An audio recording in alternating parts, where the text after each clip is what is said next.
Welcome to Security Architecture Podcast, where we help cybersecurity professionals to stay ahead of the curve and ensure they are successful in their cybersecurity journey.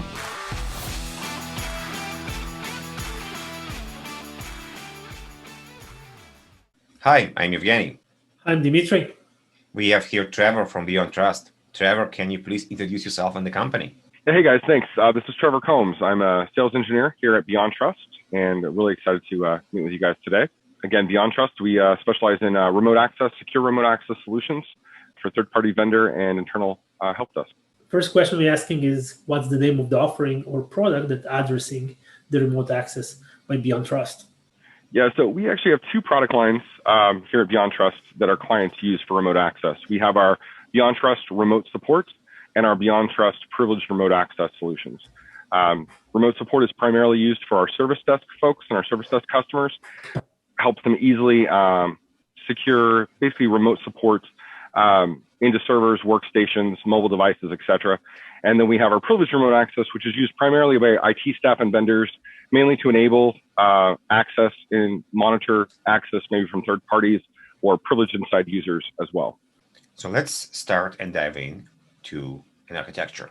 We are Architecture Podcast, and we would like to learn more about how you guys design your solution, how many maybe POPs you have, if it's a cloud solution, if it's an on-prem solution, how you do high availability, latency, and all the good stuff. If you want to share a screen, or do you want to talk about it anyway? Yeah, absolutely. So I'm going to go ahead and share the screen here. So this is kind of the general picture of architecture. What's nice too is I mentioned that we have two different solutions. We have the remote support solution, and then we have the privileged remote access solution. The great thing is they're both built from the same core foundation. So we are an appliance-based solution. It's a black box, lightweight Linux appliance. What's nice about that solution is it can be pretty much hosted with any tenant that a customer might want. We have a physical solution. So customers that still need to do that rack mountable physical appliance. We can also do virtualized in form of OVA. Customer can throw that into VMware, Hyper-V. Customers can even publish it into AWS or Azure as well. And so it really gives them a lot of different options, as well as us having our cloud model where we can actually spin up a dedicated instance as well. And we host all that infrastructure for the customer. One thing I like about that when we talk about that appliance-based solution is our customers don't gain or lose any features or functionality or security regardless of how they decide to host it. It's the same footprint across all of those different hosting platforms. One of the things I'll call it here too is we like to say, give folks access without having to give them a VPN. So compared to some other solutions out there, we're not a VPN. We don't have to work in conjunction with a VPN. Instead, we're replacing that need for a VPN altogether. Just to understand, I'm a user and I want to connect to Australia or to Toronto, to New York. I will need to have a solution in 3 of these locations. And from my station, I want to have some kind of a client or clientless access where I'm going to be logging in directly to the solution? Yeah, so the way the solution is designed is we can go from a single deployment, as you kind of see on the screen now, or also having a high availability model as well. So a lot of my global customers, right? I might have somebody in New York, I have someone else in Sydney, and instead of having to go across the pond for all that connectivity, all that data transmission, we also have a footprint called Atlas, which allows us to deploy additional appliances as traffic nodes. So let's say you are in Sydney, you're trying to access resources in Sydney. Instead of you having to go back and forth across the pond, we may have another node stood up in Sydney. So that way we're able to minimize the latency, right? The bandwidth latency, and keep you connected and keep about 98% of the traffic right there within that appliance. But what's also nice about this is our customers can still have multiple nodes deployed across the globe, but still manage that within a single deployment, meaning I don't have to manage the Sydney appliance separately than the New York appliance, et cetera. But we can offload the bulk of that traffic to that localized node. It helps us out with things like GDPR, right? When we're very concerned about localization of the data and the connectivity. So what you're saying is that your customers can use these appliances, or of course, virtual machine that they can deploy on AWS instance, and they actually manage and own the solution that does all of this connectivity and perhaps even traffic optimization. Yeah, and I think that's the great way, the great concept around the different deployment strategies, right? So cloud subscription, right? Pretty much anywhere you go. But when we talk about perpetual, actually owning the solution, managing the solution, that doesn't mean it has to be a physical appliance, right? That can be in the customer's cloud, to your point. It can be virtualized. They can have multiple different flavors of it, right? One might be, VM data center. One might be in AWS, might be Azure, but they can all still work together in a single deployment. But there will not be two customers running on the same appliance, right? So there's no such thing that I'm sharing my appliance with someone else. Correct. Yeah. And that's the great thing about cloud. Even if it's cloud and it's subscription, it's not your traditional SaaS, right? That we think about from years past, where it's, 50 servers and 700 customers are all sharing those 50 servers. Our customers that deploy with us in cloud, they get their own dedicated instance spun up that we manage for them. So that way, everything is still a single tenant type of deployment. Trevor, when I connect, do I have access to specific applications that I use? How do I control the policy? Yeah, so a couple different layers there, or guardrails, if you will. So when you're logging into the solution as a user, an authorized user, one is your authentication there. So you can use pretty much any provider identity access management that we want to use. So anything from Active Directory, a SAML connector, right, a Radius connector, Kerberos, whatever it might be that you're already using. And then we have group policies in the product that the customer can build, delete, modify, whatever it might be. So when you're logging in, we can match those policies up to those existing providers. And that's going to dictate granular permission sets of not only what you can see, where you can go, but also what features within the product you can use. Because there are about 80 different granular things that you can do.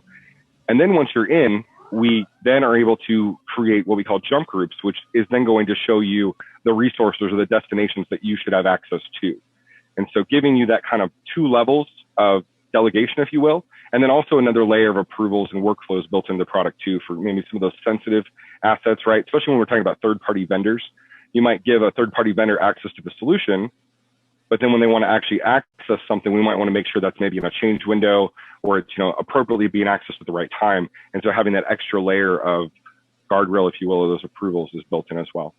And when it comes to the connectivity and the connection itself, do you have authentication on every single connection that's going on from the client to one of the appliances or the nodes? Yes, the way it's working is when you're actually connecting to the solution as a consumer, as a user, you're actually either connecting through, we have a thick client that can be downloaded, but more popular is it's a fully HTML5 web interface. So you as the user, you hit the URL of the appliance for the login, you authenticate. Once you're authenticated, you're going to see the list of connections that you have, whether that's an RDP connection, maybe a web URL, an SSH connection, a VNC, whatever it might be. And then when you actually attempt to access that connection, if you have rights to do so, there's no additional approvals on it, you're also going to need to authenticate to the endpoint as well. And that's another feature that we have built in, where we have what we call the on-appliance vault, which is kind of a lightweight version, if you will, of a password safe management product. So we have a full-blown enterprise product as well that we integrate with. But for customers that are really just looking for that initial get in there for privileged access, that remote access, we then have a vault. And so from there, when you actually, maybe let's say you're trying to make an RDP connection to a server, or you're trying to SSH to a network device, you are then presented with a list of credentials, if they're available, that you have access to. You select the credential you want to use to authenticate to that endpoint, and then we seamlessly inject that into the connection to the endpoint. So we're able to obfuscate and ensure that those credentials don't have to sit in the back pocket, right, of the users consuming them. But we can still get that user access to the resource in a secure fashion. And all of that traffic, all that connectivity, as you can kind of see here on the diagram, the nice green arrows, whether it's the consumer of the solution, they're connecting outbound over 443 traditionally, over a TLS encrypted connection. And the customer, what's nice about this too, I used to be a consumer of the solution before I joined BeyondTrust about 4 years ago, is the customer's in full control of the TLS certificate, the TLS versioning, the Cipher suite, everything is in full control, whether it's cloud or on premises. And then from the endpoint perspective, we have two connection methodologies. We have a client-based approach, a one-to-one called a jump client that can actually be installed as a service, or we have our jump point, which is a small service that can be put on a customer's Linux or Windows box that's then providing that outbound connection back to the appliance to deliver that session securely as well. So the end user never has to physically connect to the endpoint like a traditional VPN. So that can also ensure that we're not having to worry about uninspected machines or potential malware on an end user or consumer's machine. It's really more of a session that we're allowing them to interact with while keeping it all isolated and brokered and managed at the appliance level. Very interesting. Let's talk a little bit about your licensing model. How do you license the product? Is it seats, users, devices? From my understanding, there is a remote support and privilege remote access. Our remote support solution, which is more that service desk, right? That support entity, that realm, that is licensed based on concurrent technician. So concurrent consumer of the solution, a user that's logging in, using the solution to provide support to an end user. That's based on concurrent users, so not named users. So that way, if you need X capacity, you've got it all built in. You don't have to worry about naming those licenses. The privileged remote access solution that we're talking about here as well, that is traditionally based on the number of unique endpoints that the customer wants to connect to. So they don't have to be named. So if I say I've got, 300 servers or 300 destinations, they'd license it for 300 endpoints. When we get into those higher numbers, we do also offer a concurrent user model in our privileged remote access. Traditionally, customers that have 50,000 plus endpoints, sometimes it's a little more cost beneficial for them to go the route of concurrent user versus endpoint. It just really depends on what's going to make the most sense for the customer. But I'd say traditionally though, if it's less than 20, 30,000 endpoints, the concurrent endpoint model is how we license. Trevor, I have another question. How would you scale, say if I have an office and I have remote connectivity, how many concurrent sessions I can support with one appliance? Yeah, that's one thing I love about the appliance is it's built to scale without having to add a lot of extra infrastructure. The appliance is designed to handle as few as 20 concurrent users all the way up to 1,000 concurrent users, and then as little as 100 endpoints or as many as 50,000 endpoints on a single appliance. And with it being more of a black box Linux core, we like to call it BeyondTrust Linux because we strip away all the things that we don't need. That really allows us to, take advantage without having to overblow the resources, especially if a customer is running this virtually, right, or in the cloud. We know there's a cost there, right? Having to pay for those resources. So versus, maybe a traditional Windows server where you might need 64 gigs of RAM. I believe our largest build requires around 16 gigs of RAM to support that large capacity that I talked about. So very small footprint, but very scalable for our customers. Is there any use cases when the customer asks you to connect to SaaS applications and they want you to control how they're going to access them? Yeah, so I would say some of the SaaS application examples I see are typically the web-based applications. I'll give one example. I've got one customer that, they want to provide their engineering team and some of their outsourced contractors access to their AWS environment. But again, they want to manage those credentials. They want to understand when they're going in, how those sessions, what they're doing in those sessions. And so they'll utilize privileged remote access here to do a web-based call to AWS, even though it's an external facing URL. They're forcing those customers those consumers to log in through the privileged remote access solution. So that way they can not only manage that connection, but also have an audit trail. They know what they did while they were in there and they can see a recording. Can you describe a bit more about audit trail and recording? Because I think it's very interesting. Yeah, absolutely. So every single session that a consumer initiates on the product, whether it's RDP, a web-based jump, VNC, SSH, whatever it might be, the appliance, again, is managing that session, right? It's brokering that session. And so the customers, if they choose to turn on, and it's very granular, they can, have different direction for it, but everything can be fully screen recorded. So everything the consumer is seeing that they're doing, interacting with on the endpoint is fully screen recorded, as well as a full audit trail of all of the keystroke logging, if they want to go that deep, all the applications that were launched, anything that was done during that session is all logged and then available through an actual session report and or through SimLog or other integrations for output of data. So every single session, we can go back and see what was or was not done because everything is being done centrally at the appliance while it's being brokered. The appliance is doing this decryption because, if I'm using SSH, it's literally encrypted tunnel from me to the server. So the appliance would decrypt that somehow, or actually there is some agent that intercepts that on the endpoint, or it's something that happens at the client level? Yeah, no. So the recording is happening essentially on the appliance. We're not worrying about the end user's machine capturing it, having to send it back up, etc. Since the appliance is brokering all the traffic, let me just give it a quick annotation here. All right, so let's start here from a consumer perspective. So this would be an example of a user actually hitting it through the web portal, not having to install any software on their machine. And so we'll go ahead and log in here. Yeah, absolutely. So I'm going to go ahead. This is an example here of a user logging into the web console. So again, fully HTML5 baked. I don't have to worry about installing any software. When the user is actually logging in, so again, we're doing the authentication. I'm actually logging into the product and I'm launching the web console.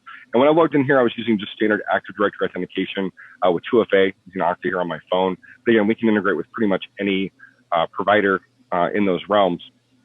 And then what I'm presented with here as a user is I have these groups here on the left. So these are my jump groups. These are groups that I've been given access to as a vendor or as a user. And then within these groups, I have the connections, the different types of connections that we support. So I'd mentioned, web-based jumps, RDP, our jump client approach is more of our one-to-one client. And within all of these have been configured for me already, so I can see them. And then I can simply interact here. So when I actually trigger one of these connections, what I'm doing is I'm telling the appliance that I'd like to make that connection. And so the endpoints either have a jump client installed on them or using our jump point proxy service that's running, they're connected outbound as well to the appliance over that TLS encrypted connection. And so we're telling them then what to enact. So in an example here, I have my Amazon EC2 console, the web-based jump. And so this one is essentially configured to hit a specific URL. So again, this could be an internal application, maybe that's only accessible to where the jump point is. And when I select this jump, I'm also checking to see if there's any credentials available for this user. And in this case, there is. I'm actually managing an AWS account here, KickOff.AWS, and it's in my credential store. So again, instead of me as the user having to know that account, and this account's being managed on the appliance through our vault, I can simply select the account that I want access to.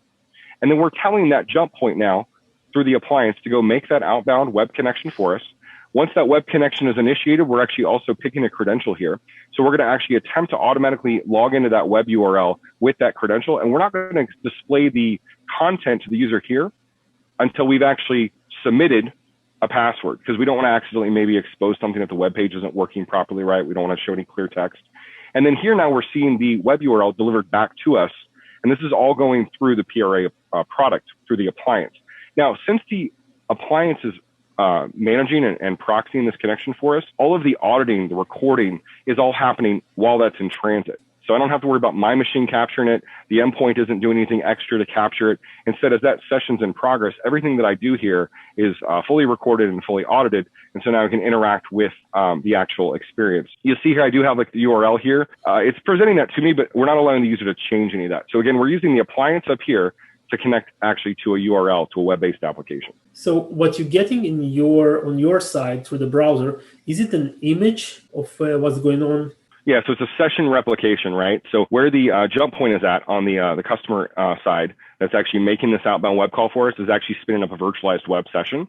And all of that content is being transferred back here for me to interact with, and then vice versa. So it's literally who was logged in on my behalf was the appliance, and everything that's happening to appliance transferred to me as an image, and I can interact with this image with my mouse or keyboard.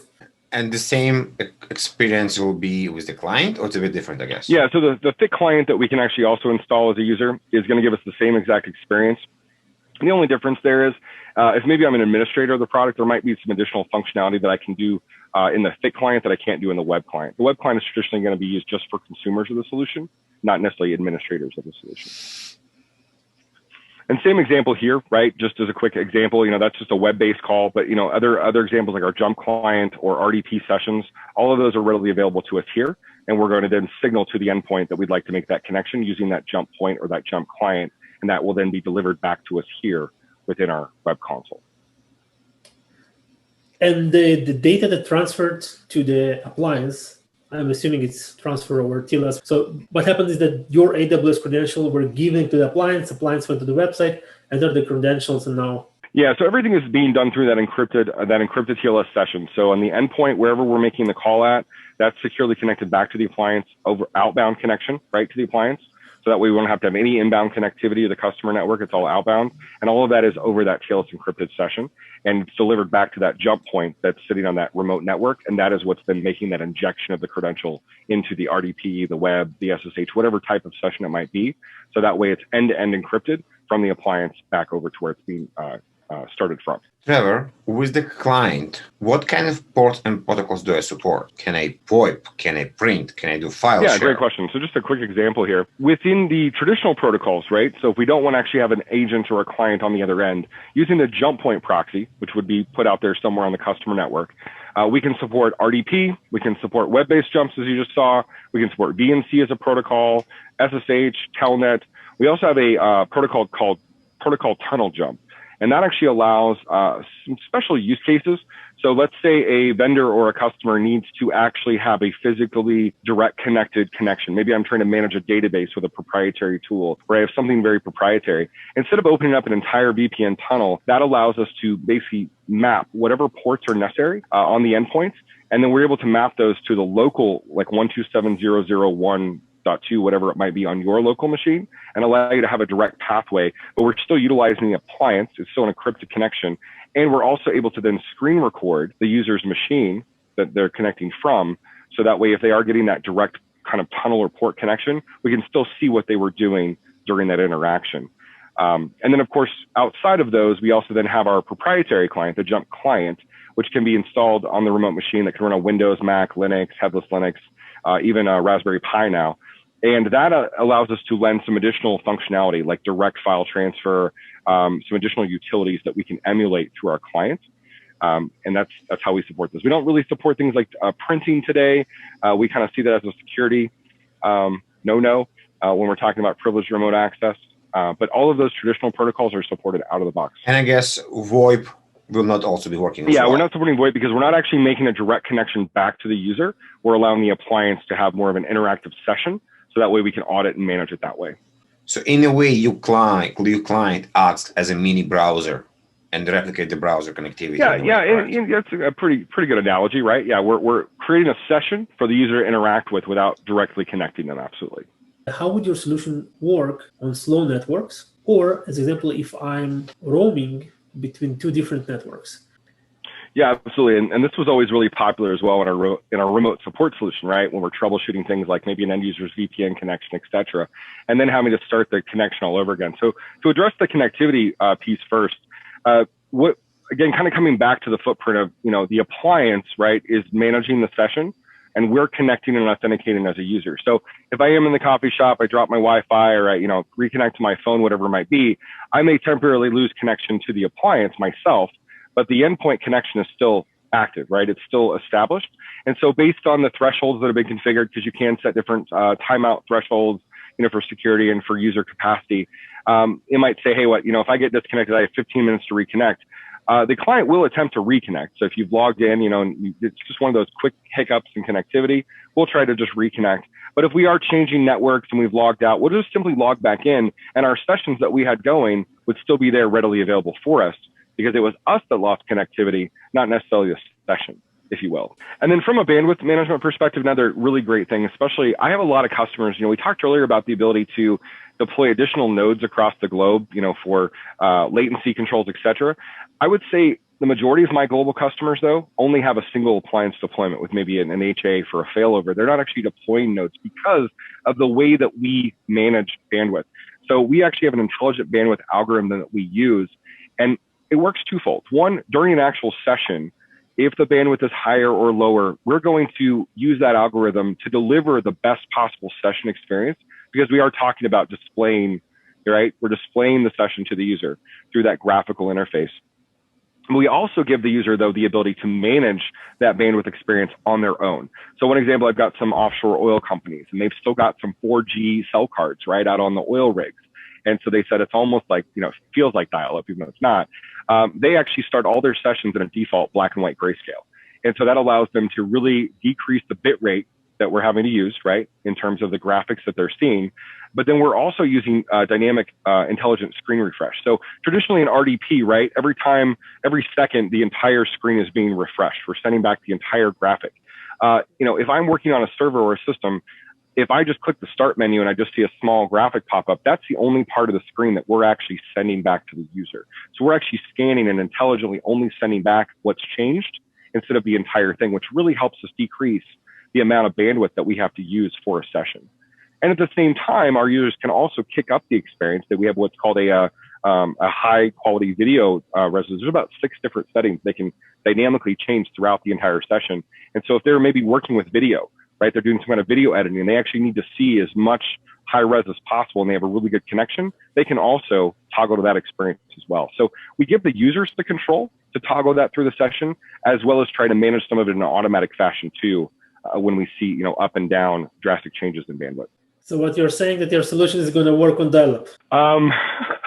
So I know I've got a couple really older customers, been with us a long time, that have some ISDN connections out there and they're able to use it. So bless their hearts, that's all they got. So what about reporting? Yeah, so reporting, what's great is we do give reporting out of the box. Both solutions have comprehensive reporting capability, meaning we've got the ability, I'll just give you an example real quickly. We have the ability to do that granular detail of logging, so keystroke logging, application logging, but also giving you that video recording out of the box as well. And again, all that's happening right on the appliance. Let me just go ahead and bring up another tab here. But I'm guessing if I want to create, I will only going to go to video reporting if I suspect something malicious happened. How would I know something malicious happened?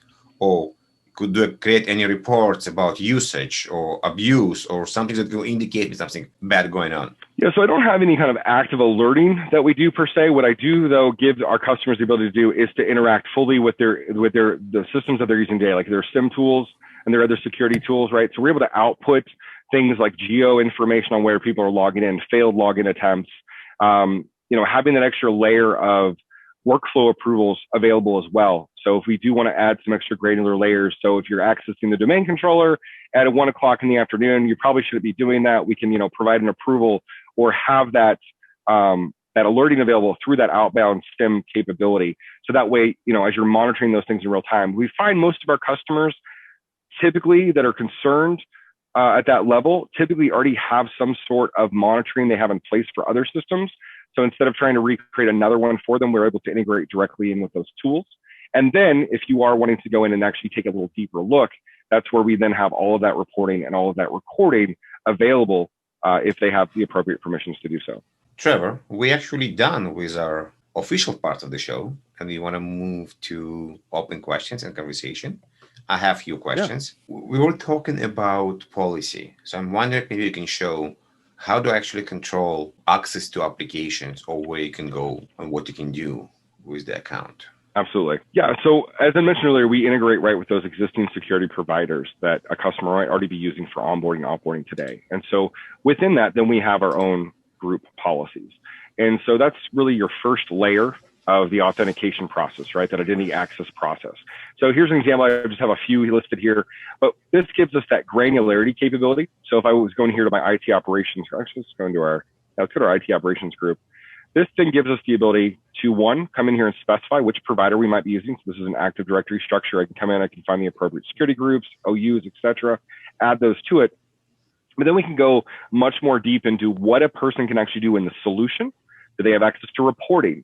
Do they have access to any administrative function? Do they have access to the different types of session management? And then once we get into that, we can even get into the types of session policies they have. So can they do RDP? Can they do jump clients? Maybe they see a group. Can I choose to which RDP Windows servers they can go and which ones they cannot, or which web application? So let's say I have internal SharePoint and internal wiki.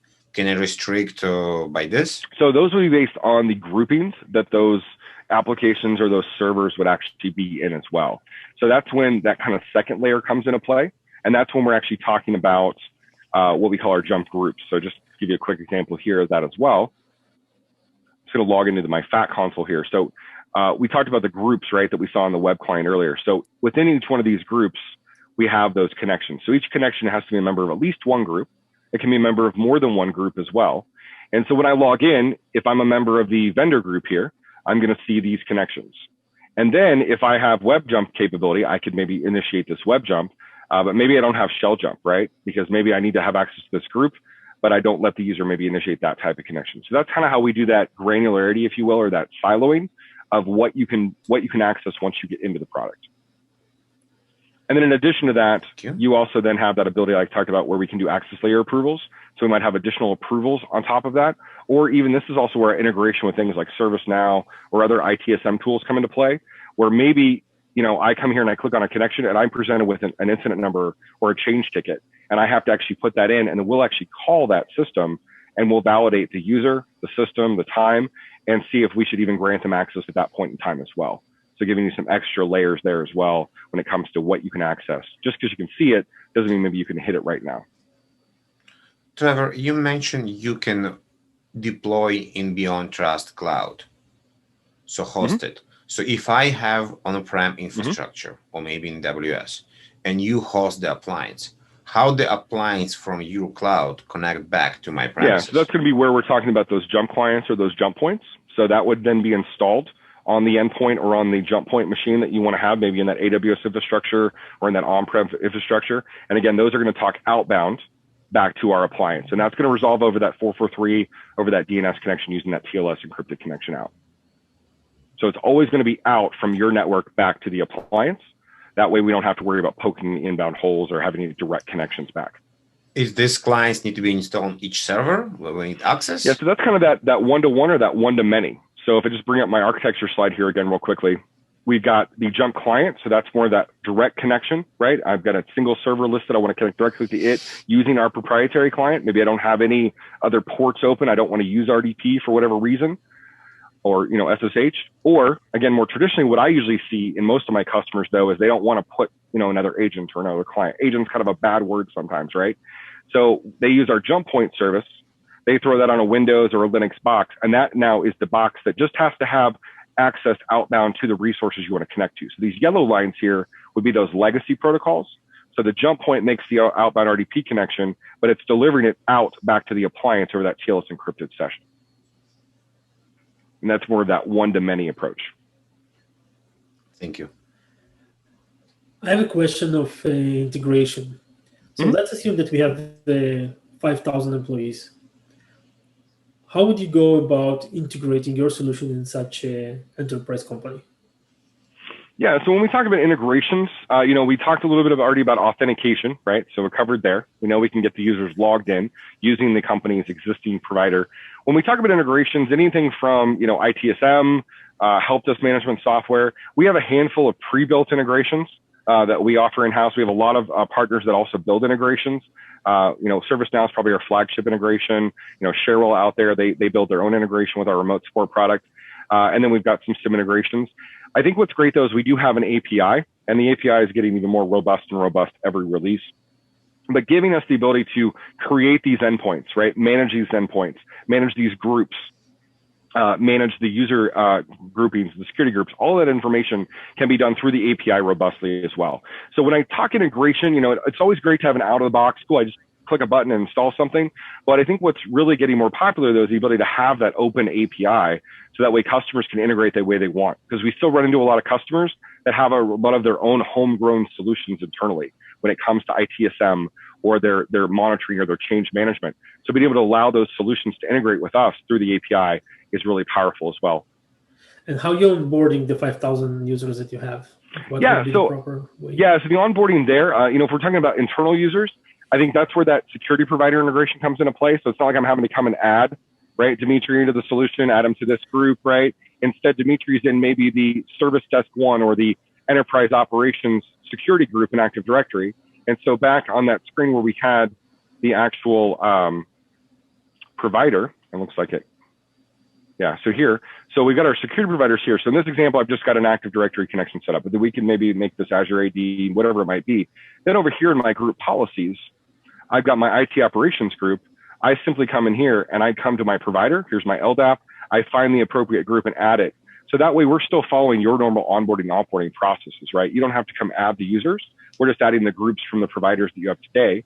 So if you've onboarded them, they can come log in. You offboard them, they can't log in. Because every time you log into our solution, we're going to attempt to hit a security provider and make that authentication. And there is no need to distribute any client to the end users, right? Because they use the browser. Yeah, I mean, they can use the fat client, but I think the really powerful part is what I showed earlier is you can just log into the web. So an HTML5 enabled browser, and they're good to go. And that's usually very popular in our customers that are using the solution for third-party vendors. That drives a lot of good adoption, right? Instead of having to install a VPN client or a security certificate, instead they just tell their vendors, hey, here's the URL, here's where you log in at. And that makes it very lightweight for them. They don't have to install and manage any application stacks there. Are there any questions to us? No, I just really enjoyed the time and I really enjoyed the podcast. I've gotten hooked since I heard about it a few months ago. So thank you. Where people can find more about BeyondTrust, and we will share links in the episode, but maybe just quick note, you or the company. Yeah, absolutely. I mean, you got to love the internet, right? So, BeyondTrust.com. We have an amazing site with tons of information, tons of ways to get information without having to sign up for something, but also great ways to be able to reach out if anybody has any additional questions. Thank you very much. Thank you, guys. Please remember to subscribe to our podcast and join us for our next episode.